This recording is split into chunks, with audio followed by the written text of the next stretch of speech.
this was just updated this afternoon, Mayor. Okay, Robert and I had spoken about maybe there being a loan that would occur with the state and then paid back, so that's off the That's table. off the table. So this is simply $2.2 million additional dollars coming from here, from the COG to finalize their project. Correct. And when is the project start date? They're going to allocate in October, so I am not sure exactly. The list date is floated around, but they will be listing shortly after that. Okay. So it's sometime later on this year.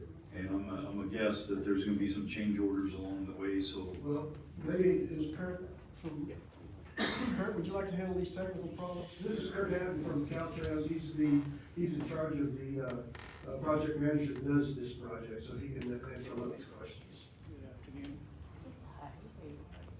Can you hear me okay? Yes. Good afternoon. Kurt Hatton with Caltrans here in District 6. Typically from allocation, it's about 6 months until you award the project to a contractor, so 6 to 7 months. So we'll probably look in next spring, 2026, to be allocated to construction, to kind of answer your first question.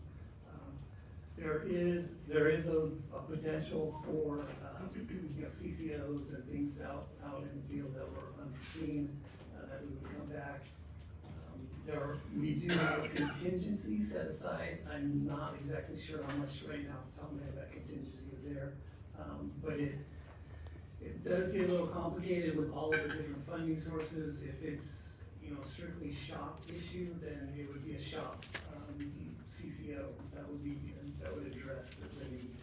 Is this a self-performing or you outsourcing? Contracting the work? We will a little bit Okay, contract. so it's, Caltrans is not doing this We will- self-performing. Correct, we will administer the project, but we will go out to bid from a low bid contractor. Okay, and we have a locked-in price from our outside firm. We have a locked-in firm. I wanna make sure that what we said we're gonna build it for, we're gonna build it for, because I've been through this enough times internally with our folks that, we set aside some of the money, and then when we get the bids back on the RFP, they're much higher. So we've already done the RFP, we've already got the bids back, we've already, done a selection of who is going to do the work. We have not, so that's the portion right now, so we'll go out to allocate. So why are we, if we don't have the, RFP back, why are we allocating funds at this point? What if it comes back and says lowest bidder causes us to go 4 million above? Okay, we have a number of different funding sources here. A great majority of them go through the CTC. They have very strict protocol on allocating and approving projects. We have to have it allocation vote from the CTC before they can even list the project.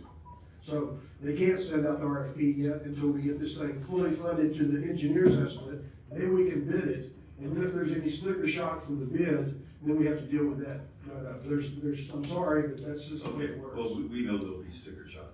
Well, On the back end, then we'll be ready to allocate millions more when the RFP comes out. I'm hopeful with a $24 million increase right now, that sticker shock will be minimized.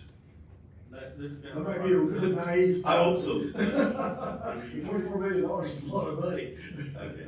I get it. I mean, I think we discussed that issue, over and over and over many years ago. A lot of the people have lost their lives on that, Right. in that area. People are trying to pass when it's unsafe to do so. The state stepped up, we stepped up, and we were hoping it was behind us, but obviously not. So when the time's right, I'll make a motion for the additional fund. Yeah, I think it's important for us not to focus on how many people did, pass away, driving there. I used to drive that route, to work, and it's a very dangerous. The good thing is that we have those, yes, and that helps it stops everyone from trying to pass, so, I think